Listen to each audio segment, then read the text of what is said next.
Hello, everybody. How very exciting this is. Welcome to the first live stream on National eTheatr. My name is Barry Maxday. This is not the show yet, just so you're aware. This is like the pre-show announcement, but you don't have to turn your phones off. Thank you, everybody who is already watching. Thank you to the people who've been patiently waiting to watch this for the last few minutes. And thank you to everyone who is still tuning in, and anyone who wants to get involved in the chat during all of this, feel free to do that. Firstly, there are a few moderators who'll be moderating the chat, so be nice to each other. And let me tell you more about what this is. If you've tuned in, chances are you already know, but for anyone who's just stumbling across this, let me fill you in a bit more. As I said, my name is Barry Maxday. I'm an actor and I'm a writer, and I'm from Ireland, but living in the UK for the last 10 years. And like many other self-employed freelance people, I have been left unemployed, out of a job, losing work thanks to the coronavirus. Raise a glass to the coronavirus. And so, like many other, lots of us in the industry are in the same boat. A lot of actors have lost work, directors, writers. We don't know when the theatres are going to reopen in the UK. They've all been closed for about a week now. We're in lockdown for 3 more weeks. And it's a very uncertain future. So to try and create a creative space for people, and to try and create an opportunity for people to maybe make a little bit more money as well, I've set up these. We're going to be streaming a live piece of largely new writing from different actors' homes over the coming weeks for as long as I'm physically able to keep moderating them. The majority of them are going to be written by UK-based writers. They're new pieces of writing usually. They're going to be directed via Skype or FaceTime or whatever by UK directors and performed by UK actors. It's free for you to watch, like everything on YouTube, but if anyone can and would like to, you can donate and support the artists involved in this in a couple of seconds. I will be putting the link in the bit of writing below this video. I don't think it's there at the moment, but it will be very, very shortly. And you can donate via PayPal or via Ko-fi.com. And they will be, there are some people already done that, and you can visit the Twitter account for, can you see me? Okay, great, good, you can see me. I'm being told maybe you can't see me on YouTube. Hopefully you can. I don't know. If you can hear me, great. So this is why we decided not to start into the performance straight away. So bear with us if you can't see me. What was I saying? Like I say, if you can afford to donate to people involved, then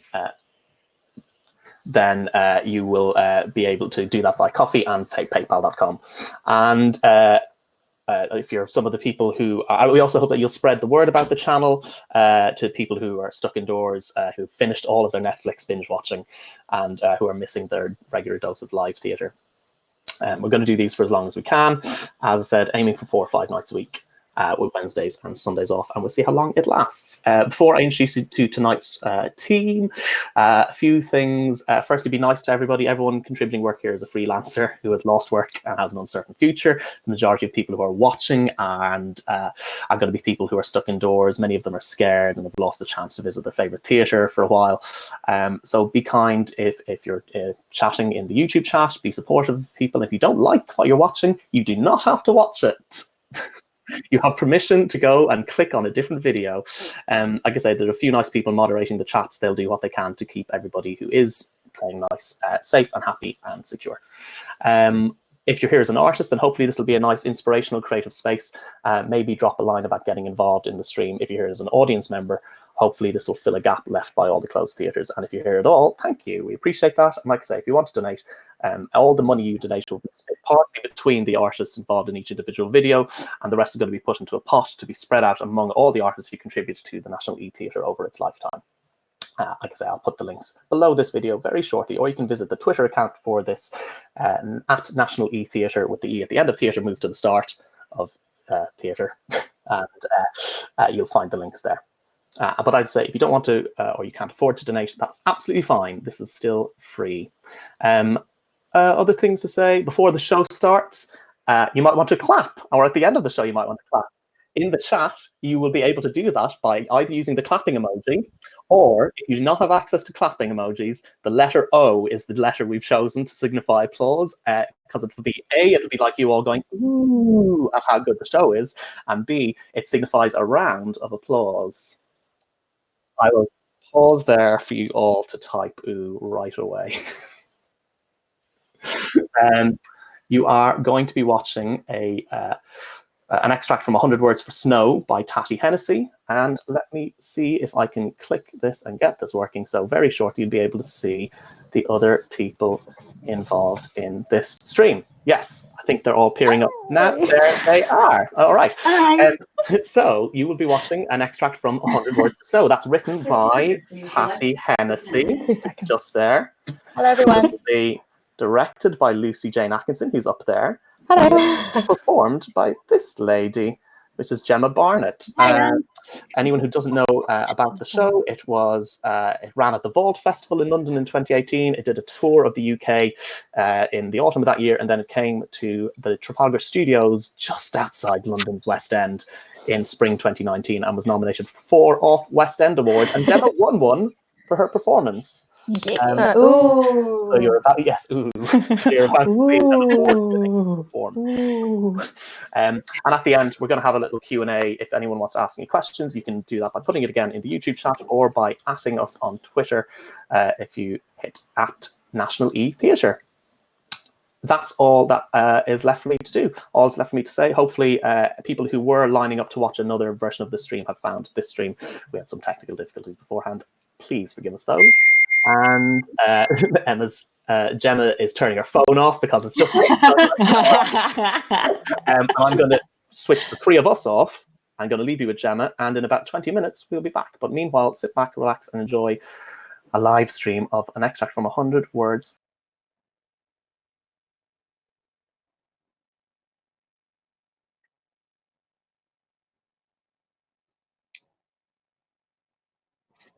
When you get to the end of something, it's hard to remember the start. Hard to remember how it began. Like, what was the first step and how far back do you go? I got on a plane, before that a train, and before that I walked. I took the ashes after I found the journal, after I went into Dad's study, after the crematorium curtain shut, which was all after I sat at a kitchen table and stared at a spoon when Mum said that he died, which was after he died. But even that's not the start, is it? How can that be the start? Because the notebook wouldn't have existed without the history wouldn't have happened without the geography, and none of it would have happened at all if the skin of the world hadn't cooled and settled in the way that it did, if the oceans didn't flow the way that they do, if the ice didn't freeze the way that it does, if the Earth didn't stop exactly this far from the sun, if the sun never formed, then I, Rory, me, here, hello, would never have been sitting watching my mum cry in a helicopter in a snowstorm with my dad's ashes at the North Pole. Jesus, you already look lost. Okay, here goes. Strap in. My name is Rory. Yes, I know that that's a boy's name. Yes, it is my real name. Yes, really. Oh, all right. Full name, if you really need to know, is Aurora. Yeah, Aurora. Mortifying. I swear the only people who like weird names are people with names like Bob or Sue or Tim. Do you like it? Try living with it. It's weird to think Mum wanted me to be the sort of person who'd suit the name Aurora. I wouldn't want to be that person, would you? Sounds like a right bin.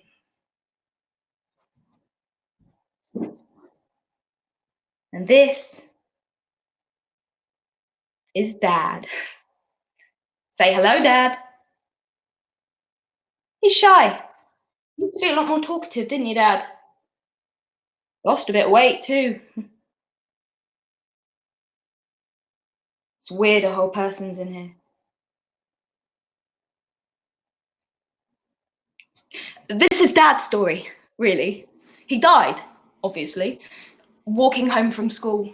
He was a teacher at my school, I know, mortifying. And a geography teacher, the worst. Sorry, Dad, but it's true.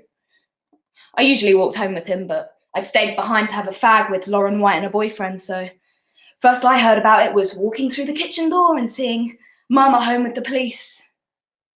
Hit and run. Bit of a downer.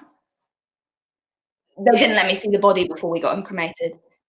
I say we, but actually I didn't have anything to do with it. And if you ask me, I think he'd have hated being inside a shitty urn for eternity, but nobody did ask me, did they? So here he is. Funeral was fucking awful. The coffin, like, slides behind these red curtains like a tacky magic show, so everyone can pretend it's a magical disappearing act rather than an industrial furnace. And all I could think about was how many other people must have been burned in there, and how, unless they're really good at, probably little bits of people still in there with him, and I wondered who they were and what their families thought about when the curtain shut. Mum did a reading, but was a total state, like crying so much she couldn't even get the words out, which, was actually a blessing, because the poem she'd chosen was rubbish. He would have hated it. And all these people trying to tell me how much they knew him, and all of Dad's work friends, which basically meant all of my teachers coming to ask for sandwiches, and, relatives I never even see saying empty things like, oh, well, wasn't it a lovely service? And I'm like, actually, my mum cried sentence together, and then they burned my dad in a fire. So lovely is not really the word for it, Aunt Carol. Well, I didn't say that. Obviously. I made the tea. People can't talk to you if you're busy making tea, and if they do, you just go, sugar. Like that. They'll get distracted. I went to the garden just to a bit, and fucking Mom is out there crying again.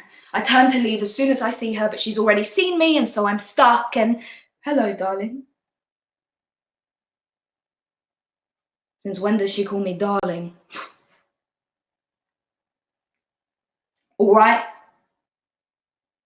Do you want a cup of? No, thank you. Great. Whenever there was a lull in conversation, Dad used to wave his hands like this.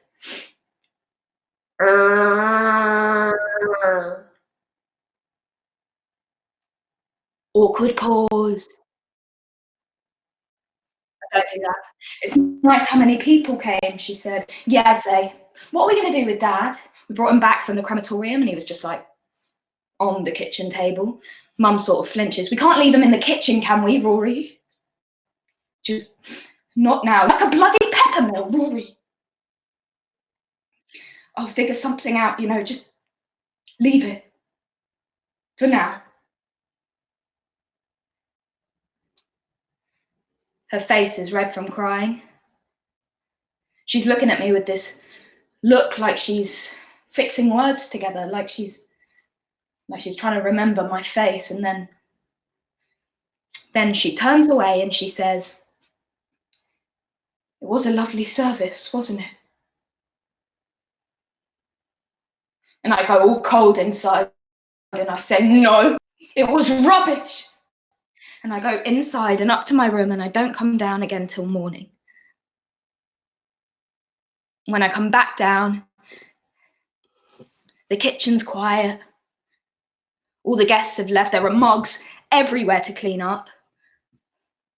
Mum's in her room, hiding from me. I feel bad, like I should apologise and make us breakfast or something, but then Dad's on the kitchen table, in his urn, just left there. So I'm going to have to deal with him, am I? I go to him. I pick him up. Can hold him in one hand. He feels cold.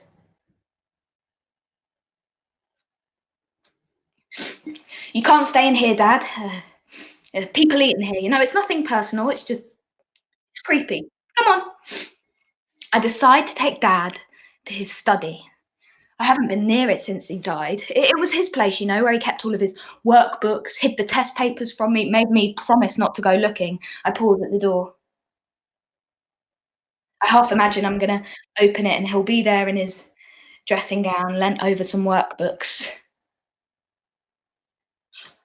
But that's silly because he's in my hand, isn't he? I open the door and it's his study.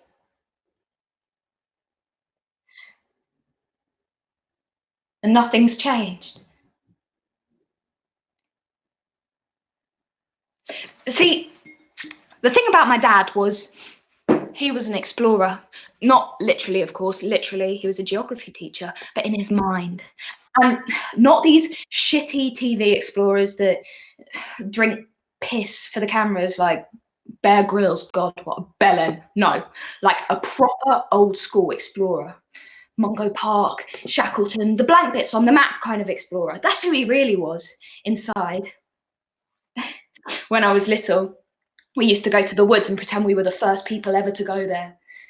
Take our compasses, cheese sandwiches, make our own maps, mark the trees with chalk.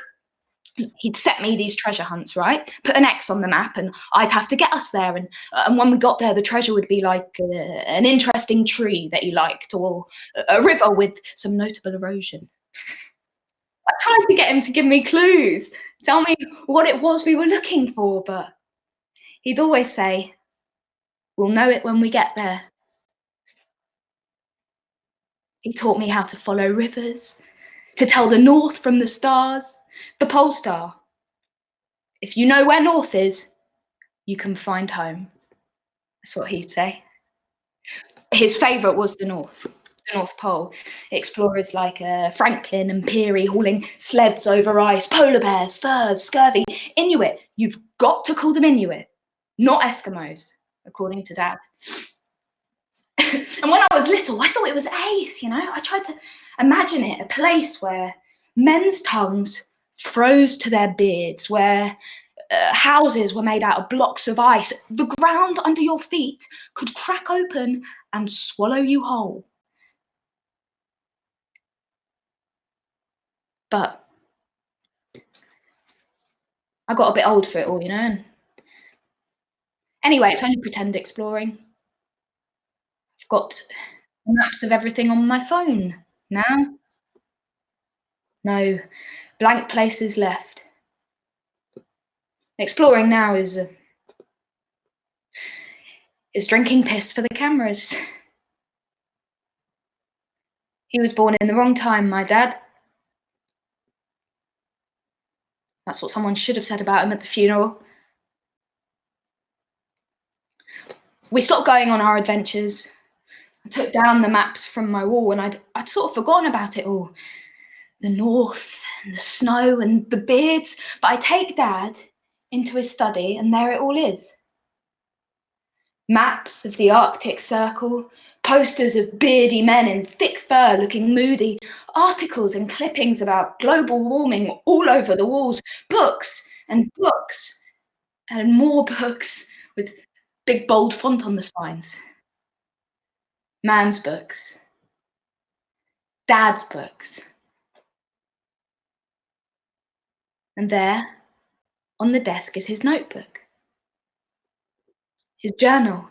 His pen is on the desk next to it. It's okay to read someone's diary if they're dead, right? Like, we read Anne Frank's in school, so...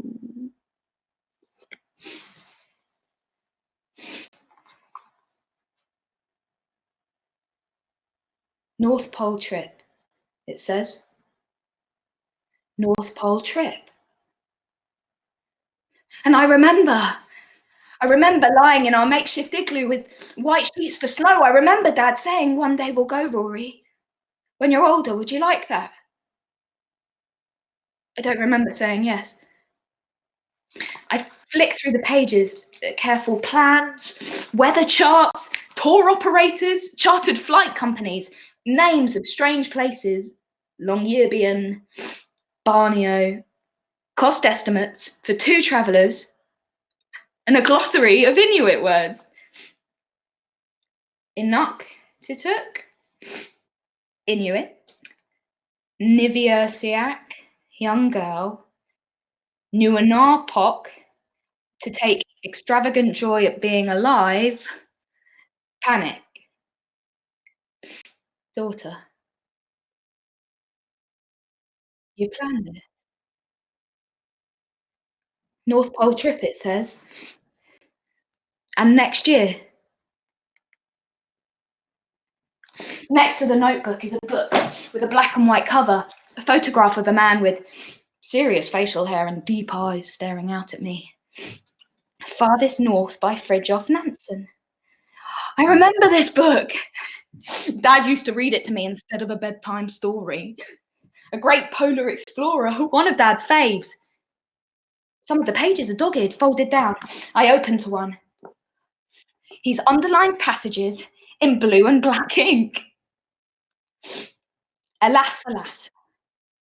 Life is full of disappointment. As one reaches one ridge, there's always another, and a higher one beyond which blocks the view. Well, fuck that. Fuck disappointment. Do you know, suddenly it's all so clear what to do with him.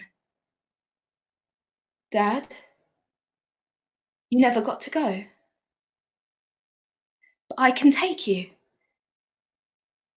So, it's not quite as tricky to get to the North Pole now, but it's still bloody hard. I've got to look at the maps, make a plan, be prepared, like Dad taught me. It'll be like an old treasure hunt, right, Dad? And I figure if I'm going to go, I can learn a lot from the men who went before. The beardy men, explorers like Nansen and Amundsen, long-lost Franklin, boats with important-sounding names, the Terror, the Erebus and the Fram, all the facts and stories Dad told me coming back in drips and drabs. Like, do you know that one about the Inuit having thousands of words for snow? You probably heard that one. Well, it's total bullshit. A myth. Anthropologists making shit up. It's funny what mistakes get stuck like that. And a lot of it is totally new and totally insane. Did you know there is not just one North Pole? Oh no, there's 5. 5 North Poles, and they're all in different places. I know. So the first thing I've got to do is pick a pole.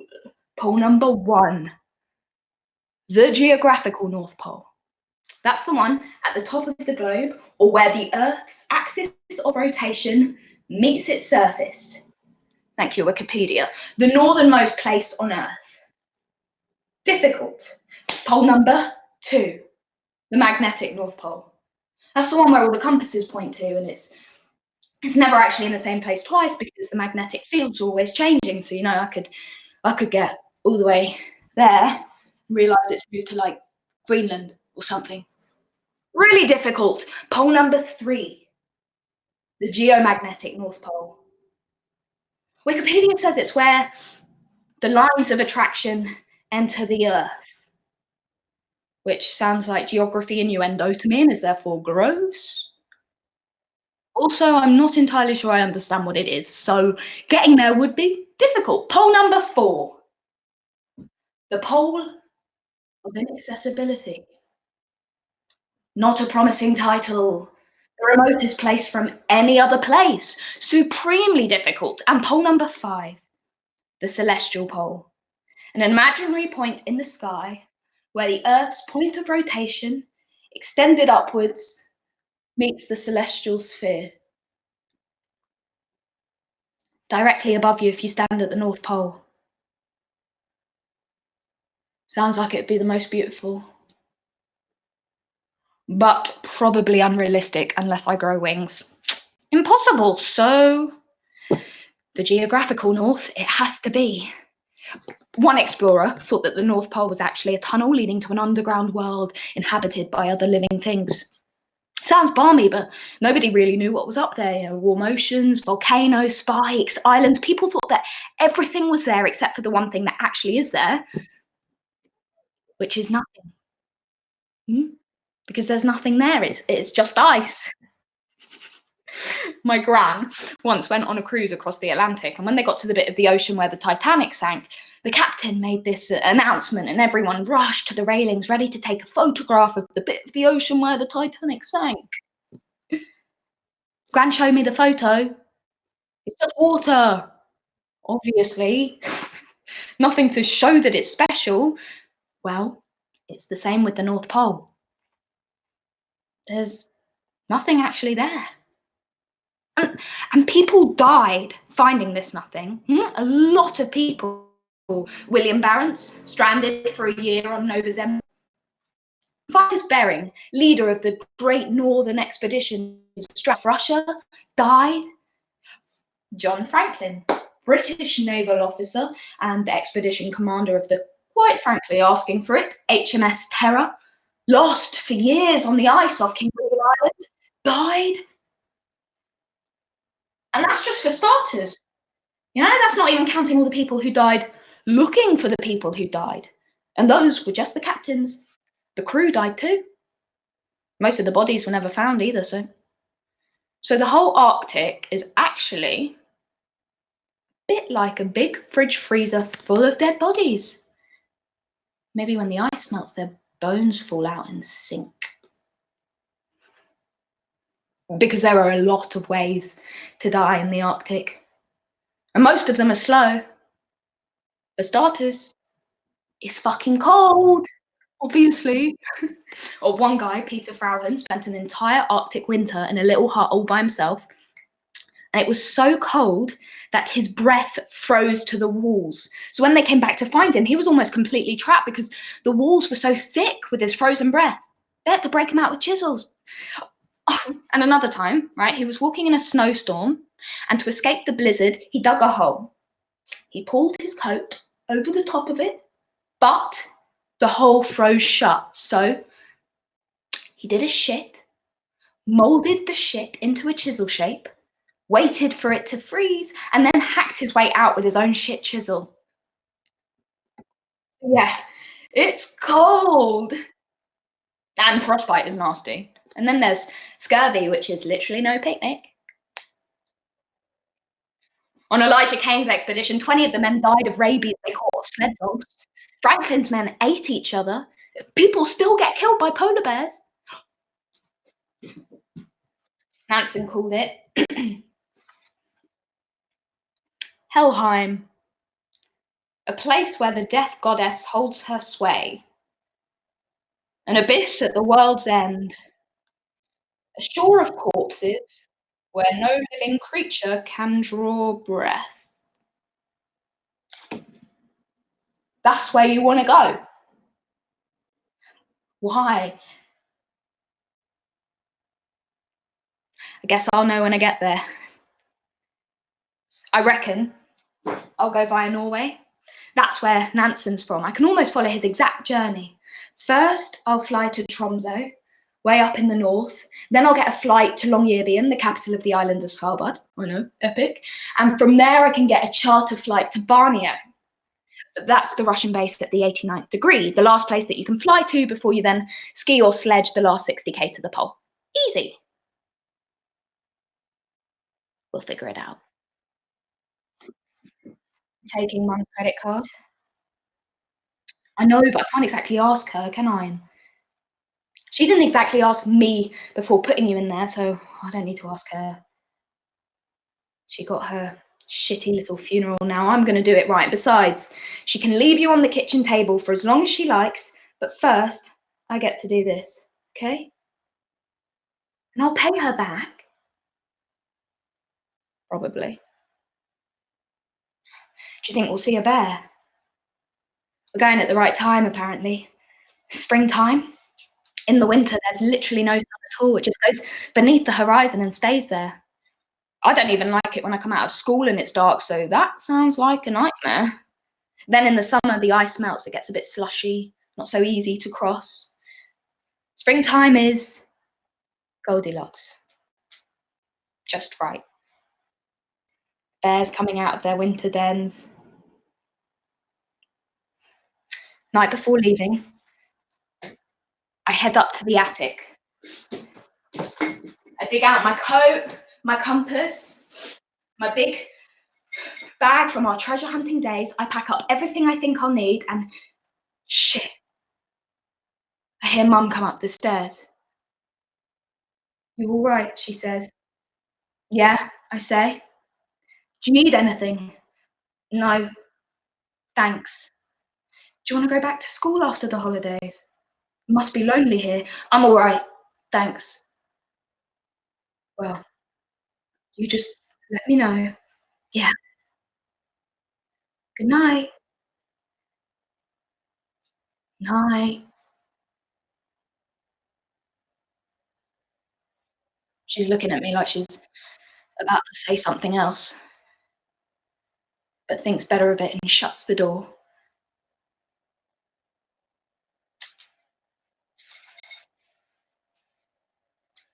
"She's gonna think we've run away, Dad.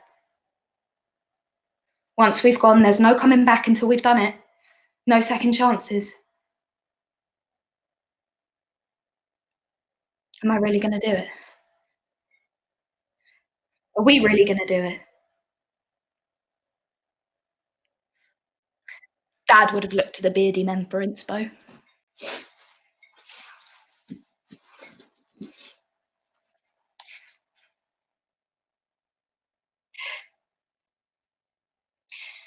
The difficult is what takes a little time. The impossible is what takes a little longer. Sounds good to me.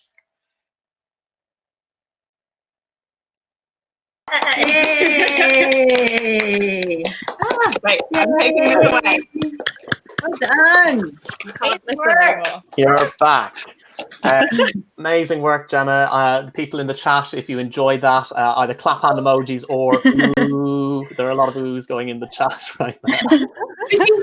Oh, guys, thank you. Yeah, and thank you to the about 100 or so people who've been watching that as well. Yeah, that's so cool. Yeah, amazing stuff. You. Brilliant. Well done, Gemma. That must be weird. That must be weird doing that to a camera and an invisible audience. Yeah, because I could see you guys. So for the people who are tuning in and want to know what this looks like, Gemma can see the four of us, but she's not watching herself back on YouTube. So she was having to put up with just a very small audience. What size venues did you normally perform in on the tour? It was so varied. Like the Jubilee out was huge, and then Guildford was like a really nice studio space. So it really varied. So an audience of about 100 is pretty standard.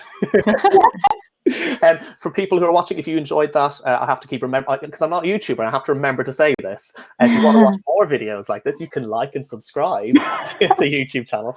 And if you want to support these three amazing artists and all the other artists who will be contributing to the National eTheatr, the links should be below the stream now, the video. If they're not, refresh the page and they will be. And you can also find them. They're being posted in the chat by the lovely moderators as well, Daniel and Michael and Mikey. We're going to chat for a little bit longer. I'm going to have a little Q&A with the guys. If anyone at home wants to ask any questions, feel free, pop them in the chat. But I have one that I wanted to ask. And yes, and Mikey, one of the moderators, had reminded us that you can also buy a copy of the text. Thank you very much, Barry. I appreciate it. Yes. It's on sale now. Yeah, is it on Nick Hearn Books? Is that? It's on Nick Hearn Books, and I think it's 30% off at the moment as well. So there you go. Little quarantine sale. Bargain. And hi Lucy's mum, who's tuning in. Yeah. Listen, but we're on headphones. Tati, hi. I'm going to ask you all the dumb questions that I'm sure people want to know. I'll give you all the dumb answers. Why did you write 100 Words for Snow? Oh God. Where did the inspo come from? I've always kind of been very geekily obsessed with stories about exploration, and particularly stories about Arctic and Antarctic exploration. It was always something that really fascinated me. But kind of, I think, like Rory, came to a frustration with the fact that the heroes of those stories were always invariably men. Yeah. So I sort of thought, well, what happens if you put a completely different hero in the center of that story? And there was also just something thematic about the landscape of the Arctic that's kind of wild and strange and frightening, Yeah. but kind of reminded me of the landscape of adolescence. So it sort of made sense for it to be kind of a teenage story. And also of the landscape of grief, that kind of sense of isolation and desolation, where grief sort of feels like a really physical place. So all those things sort of felt like they fit quite well together. For people who want to know a little bit more about what happens, she does go off on the journey and gets. I'm gonna have to buy the book, Barry. No, yeah, she does. She does. She does. She goes on an adventure, her and Dad, to try and get Dad to the North Pole. And yeah, whether or not they succeed, find out. No, I don't want right. to do too many spoilers. Gemma, what was it like rehearsing a show when it's, because I mean, obviously actors are used to working with casts and crews and stuff. What was it like just being in the room on your own? Well, it was really lucky because I liked my director a lot. Yeah. I've heard she's notoriously difficult to work with. That's the rumour. Yeah, no, I actually really enjoyed it. I think because when you know you're the only person on stage, you have to get so comfortable with the character that you're playing that you almost start like feeling like them in other scenarios, which I think is really fun. And Lucy, I think the way that we worked, it wasn't like, obviously we worked hugely with the text, but a lot of it was improvisation and just allowing me to feel like really comfortable in the character. And then when that work came, the script felt more organic, which, yeah, I think Lucy just does really well. And there was lots of cups of tea in her house, which was lovely. Yeah, Lucy's directed a play of mine, and I'm just wondering, Lucy, would it be it'd be interesting for some people to know what your directorial approach is, but also, did you have to change that at all when you were directing a cast of just one person? Yes and no. So in answer to your first question, the way that I direct, it's kind of influenced by Mike Alfred's Different Every Night, which is a great theatre book that you should all read because it's brilliant. But yeah, I basically kind of, we break down the script into kind of manageable chunks. I'm not big into kind of uniting, but you know, we broke it up into kind of the logical story beats rather than doing kind of specific emotional units or anything. And then we would read the chunk that we're working on out loud. Then I would get Gemma, without looking at it, to tell me what happens. So like, you know, I take Dad into his study, I see the notebook, I see the maps, you know, and kind of talk it through just beat by beat, like the action of what happens. And then once that kind of beginning to end feels clear, then I would get her to improvise it in her own words so that all of the thoughts and impulses feel connected in her own brain, and they all make sense. And we can see if there's anything that's been kind of left out because that thought doesn't feel connected yet, and kind of go back and do that, get that feeling really kind of healthy and clear, and then put the text back on top. And then hopefully it kind of runs more smoothly because all of the thoughts are in the right order in her brain anyway. And I find that way of working really helps people memorize lines a lot more quickly, because they know how all of the thoughts connect, which I think for something that is an hour and 15 monologue, it's you know, I find it a useful process because it's a horrible thing to learn. However beautifully written it is, it's, you know, it's a big old chunk of text. Yeah, and in terms of kind of changing monologue to you know, duologue or larger cast play, it's obviously a different process, just because it's a lot more focused.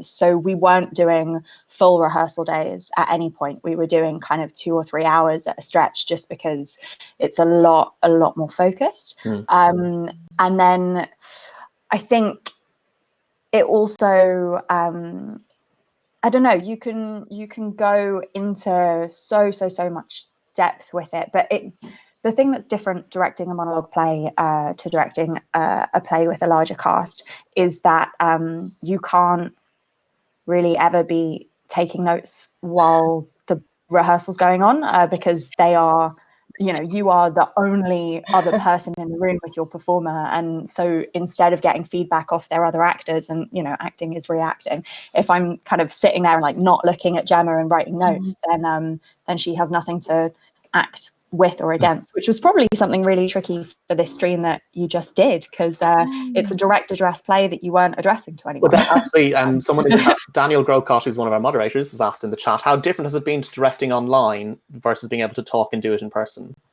for you, Lucy? For me, and then vice versa, how has it been for you being directed remotely rather than in person, Gemma? You go first. I mean, we were, this is probably a bad thing to say, we were quite lazy in terms of rehearsing for this. I think because Jem knows it so well already, like we kind of practiced it yesterday, where she sent me a filmed version of it. So she kind of practiced it yesterday and filmed it, and then I kind of gave notes on that and we had a little chat. But I think because we've worked on it so much already, and you know, she did 2 months of it, you know, 8 shows a week, or you know, fewer when we were touring, but while we were at Traff, it was doing 8 shows a week. So I think it's so in her brain and in her body already that we didn't do kind of lots and lots of re-rehearsal for it. It was more just about kind of the logistics of when you're in the garden with mum and you're further away from the camera, you need to be louder. And instead of doing, we were performing it in at Traff and on tour, we were mainly doing it with the audience on 3 sides, whereas obviously the camera is just a central point. So things that were done to the side were now done at kind of 45 degrees. It was mainly a logistics rehearsal. Hang on. Sorry. I'm going to insist that everybody who appears on this channel from now on brings a parent with them. It's the perfect show to have your mum along for as really well. is. It's ideal. Tati, how was it for you watching something of yours on screen rather than on stage? How many times did you see the show live? And then Quite a lot. Yeah, I was there worryingly often.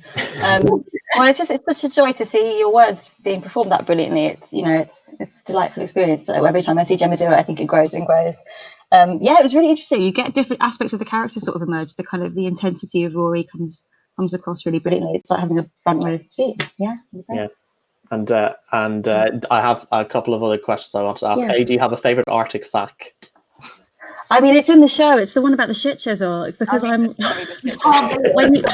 you read a fact about a man making a chisel out of his own feet, I do also like there was an Antarctic fact. On Scott's expedition, 3 of the men went to try and find an emperor penguin egg, and they got stuck in a blizzard for days and days and days, and they nearly died in a tent in the middle of a snowstorm, and they were there, I think, nearly a month. But they got an emperor penguin egg, and they brought it back in one piece, and you can go and see it in the Natural History Museum, and I think that's kind of cool. That's amazing. And do you have a favourite memory, Gemma, from the run? Because you had 3 sort of lives with the show, really. You had the initial long run at the Ball Festival, and then a tour, and then was it a month in London? Yeah. I think I mean, I always find pre-show really, really difficult because I get super nervous. But we put together like the best pre-show playlist.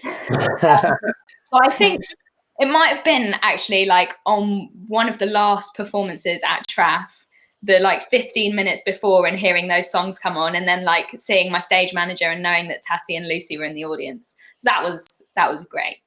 Yeah, amazing. Someone else has just asked, will Tati be writing work specifically for this sort of thing if we're going to be locked down for a while? If someone wants to pay me to do that, I would love to. What a good segue for me to remind people that if you have enjoyed this stream, you can find the links to donate to either via PayPal or coffee.com. And some people have already been doing that during the show. Oh, that's very kind. Thank you, everybody. Just so everyone, I've put this out online, but if people are wondering, the money, any of the money that you donate towards this stream and for the ensuing 24 hours will be split 3 ways between the 3 ladies around me here. And any money raised beyond that will be put into a communal pot, and all of that money will be split evenly between all the artists who contribute to National eTheatr over the COVID-19 crisis. So thank you everybody who's donating or will donate, or just, you know, if you can't, well, why not tell some people to tune in and watch some more of these in the future. A couple of nice things the people have been saying. Emily Jenkins has said, that was so great, guys. Thank you for keeping the theatre hi, Emily. alive. Michael Ritchie, this has given me such a good feeling that the arts are going to be okay and even flourish in these difficult times. John Vernon, brilliant, great work, Gemma and Lucy, and great writing, Tatty. So glad I got a chance to see some of it. Yeah, a lot of people who didn't get to see this first time around have been able to tune in and watch a little bit of this. Yeah, that's lovely. And well done, Barry. Like, thank you. I can't believe that you've got the wherewithal, the mental wherewithal in this time to get up and do this. I swear that by the end of all of this, we're all going to be like amazingly good at technology because we have nothing else to spend. You said you haven't seen the terrible attempts Barry's had to have just to get me to be in this little square right now. I've been quite I'm going to let everybody go. I haven't had dinner yet, and I'm sure your mum is eager to escape the shackles that you have her in, Lucy. Yeah. Thank you, Gemma. Thank you, Lucy. Thank you, Tatty. Another /round of applause in the chat for the three awesome ladies here. Again, if you want to tune in and watch more of these, you can subscribe to the stream. The next one of these, this is exclusive. The next one of these is going to be on Thursday evening in a couple of days' time. It's a new piece written by me, directed by Kyle. Yeah, I know. I know a guy who knows a guy. It's directed by Kyle Ross, and it's performed by James Farley, who I saw was watching this as well. James is an actor who was most recently played Will Byers in Secret Cinema's Stranger Things in London, so that's definitely going to be awesome. Thank you, everybody, for tuning in, and remember to donate and support these artists. And if you can, as soon as we're allowed back out again, go and visit your local theatre. Thanks for watching, and hopefully see you again.